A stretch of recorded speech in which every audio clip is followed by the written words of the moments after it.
네, 선거 감시단 중에 한 명인 그랜트 뉴섬 예비역 대령이죠. 해병대 예비역 대령입니다. 아시아타임즈에 칼럼을 기고했는데요. 편지 형식으로 칼럼을 기고했습니다. 근데 이 편지 내용이 대단합니다. 와, 엄청납니다. 선거 감시단에 서울에서 보내는 편지라는 제목인데요. 소개를 해드리면요.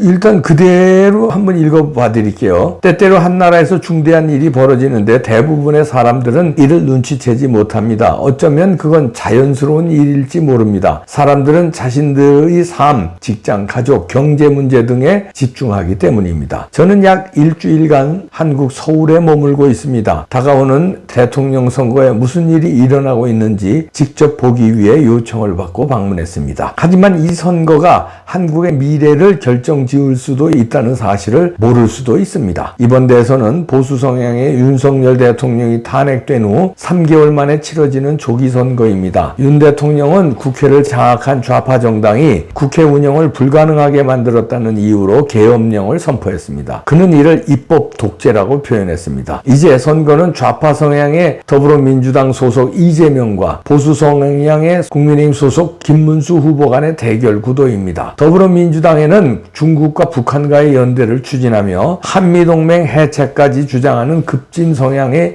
인물들도 포함되어 있습니다. 이재명 후보 본인은 미군을 점령군이라고 언급한 바 있으며 경기도지사 재임 중 북한에 800만 달러를 송금한 혐의로 기소된 상태입니다. 그의 측근 중 한 명은 이미 이 혐의로 유죄 판결을 받았습니다. 반면 김문수 후보는 과거 노동운동가 출신으로 한미동맹을 강력히 지지합니다. 그는 자신이 한때 몸담았던 한국 좌파나 중국 공산당, 북한 체제에 대해 환상이 전혀 없습니다. 그러나 또 다른 보수 후보인 이준석이 출마하면서 김 후보의 표가 분산될 것으로 보입니다. 여론조사 늘 신뢰할 수 있는 것은 아니지만 더불어민주당이 앞서고 있다고 합니다. 결과는 곧 나올 것입니다. 6월 3일 본선거를 앞두고 이틀간의 사전투표는 이미 완료되었습니다. 김문수 후보가 승리한다면 한미동맹에는 유리할 것입니다. 하지만 국회를 여전히 장악한 더불어민주당은 보수 대통령에게 지속적인 어려움을 만약 이재명 후보가 당선된다면 상황은 매우 달라질 수 있습니다. 좌파 세력은 한국 내 거의 모든 권력 수단을 손에 넣게 됩니다. 그들에게 남은 마지막 권력은 대통령직뿐입니다. 그들은 이미 국회 300석 중 189석, 사법부, 경찰, 언론, 학계, 노동조합 그리고 강력한 권한을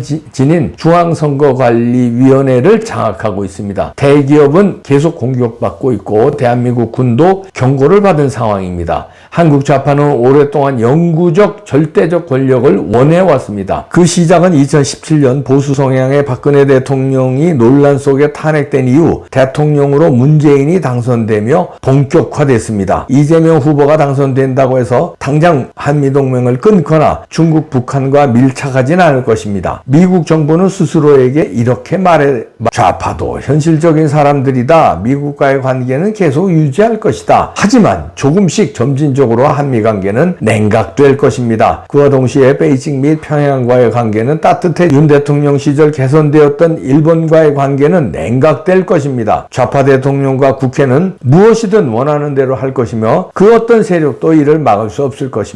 대한민국은 사실상 일당 독재 국가가 될 것입니다. 그리고 미래의 선거는 더 이상 의미가 없을 것입니다. 중앙선거관리위원회가 이를 철저히 통제할 것이기 때문입니다. 중앙선관위는 이미 2020년 총선부터 시작된 수많은 시민 제보와 선거 부정 증거에 대해 조사를 거부하거나 회피해 왔습니다. 바로 그 2020년 총선은 더불어민주당이 처음으로 안정 과반을 차지한 선거입니다. 그리고 이후 2022년 대선과 2024년 총선에서도 유사한 선거 조작 의혹이 제기되었습니다. 선거의 공정성을 거론하는 순간 대한민국 시민들은 경찰의 방문을 받거나 기소를 당할 수 있습니다. 음모론자라는 비아냥과 조롱은 기본입니다. 그런데 2023년 선관위가 스스로 우리 시스템은 해킹 불가능하다고 주장했을 때 시민들은 시스템 검증을 요구했습니다. 그러자 북한의 라자루스 그룹이 중앙선관위 시스템을 여러 차례 해킹했다는 사실이 드러났습니다. 이에 대한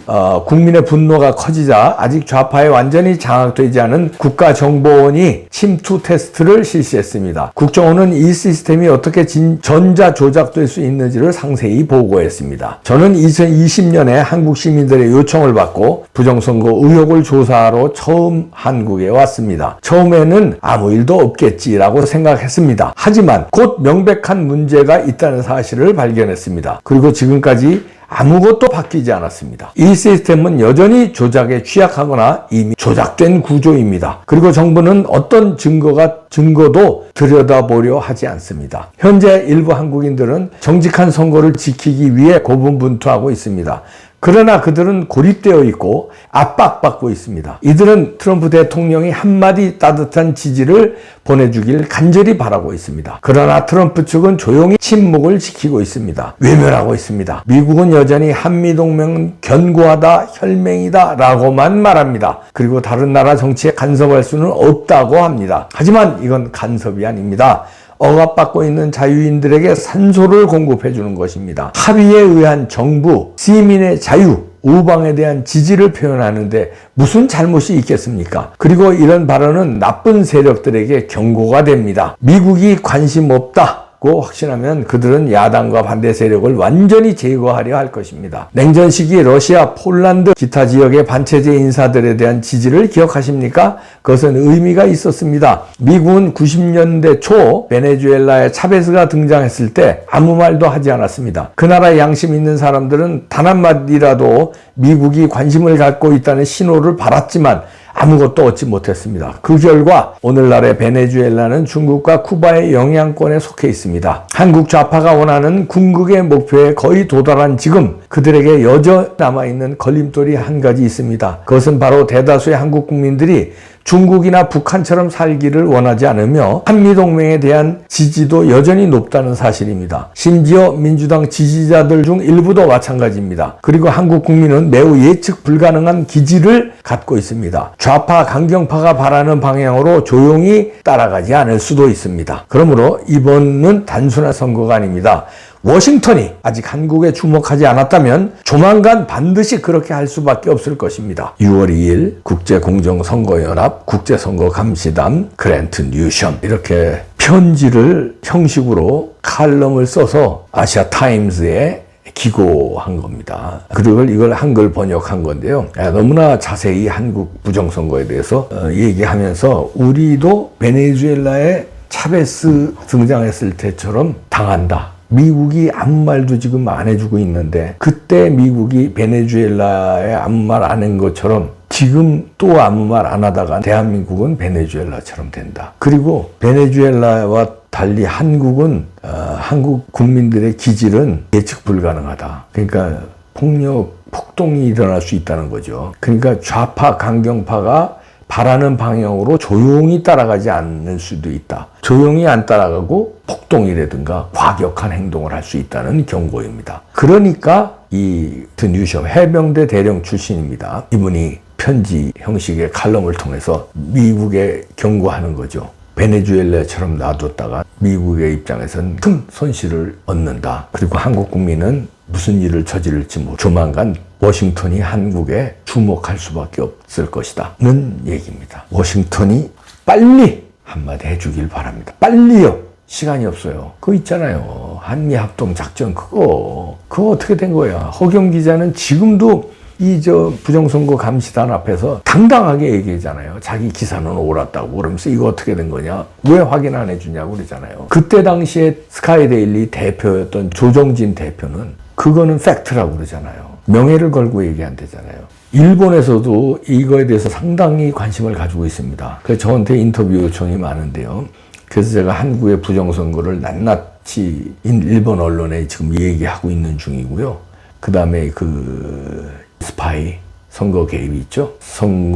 선관위 연수원 그 얘기도 지금 일본 언론에 해주고 있는데 스카이데일리 기사를 일본 언론도 알고 있더라고요. 거기에 대해서 미국이 왜 조용하냐 이를 일본도 주목하고 있습니다. 미국이 왜 조용하냐. 그게 아니라면 사실이 아니라고 미국 정부 당국에서 내놔야 돼요. 근데 미국 정부 당국에서는 안 내놓고 주한미군 책임자가 그건 뭐 자기도 모르는 일이고 사실이 아니다 얘기한 건데 그런 특수작전을 벌이는데 주한미 사령관과 협의해서 그 작전을 벌이겠습니까? 그렇다면 오키나와로 왜 수송을 해요? 주한미 사령관은 모르게 했겠죠. 저도 자세한 건 모르지만 스카이데일리의 그 여러 편의 단독 기사 상당히 신빙성이 있다고 저는 믿고 있는데요. 이거에 대해서 미국이 얘기를 해줘야 된다. 저는 그렇게 생각합니다. 애타게 기다리고 있습니다. 그리고 그 얘기가 직접 안 된다면 이번에 부정선거 조사 국제감시단이 지금 하고 있는데 국제선거감시단의 보고서대로 부정선거가 나오면 확인이 되면 UN 제재 들어간다. 미국도 제재 들어간다. 압박을 할 수밖에 없을 것이다. 이렇게 그랜트 뉴섬 예측하네요. 한국에 아직까지 워싱턴이 아무 말 안 하고 있었는데 조만간 반드시 주목할 수밖에 없을 것이다. 왜? 미국은 한국을 베네수엘라처럼 포기하지 않을 것이다. 이런 얘기네요. 그랜트 뉴섬. 완벽하게 파악하고 있는데요. 그랜트 뉴섬뿐이 아니라 이 밑에 칼럼 편지 형식에는 국제선거감시단 구성원 이름 나와 있죠. 모스탄, 존 밀스, 그랜트 뉴섬, 브래들리 테이어 박사 이렇게 4명. 이게 아시아타임즈. 서울에서 보낸 단순한 선거가 아니다. 이쪽 저쪽 누가 돼도 많은 선거가 아니다. 이번 선거에 따라서 대한민국은 베네수엘라로 가느냐 아니면 자유민주주의 국가로 남느냐는 얘기를 하고 있고 워싱턴에 하고 있어요.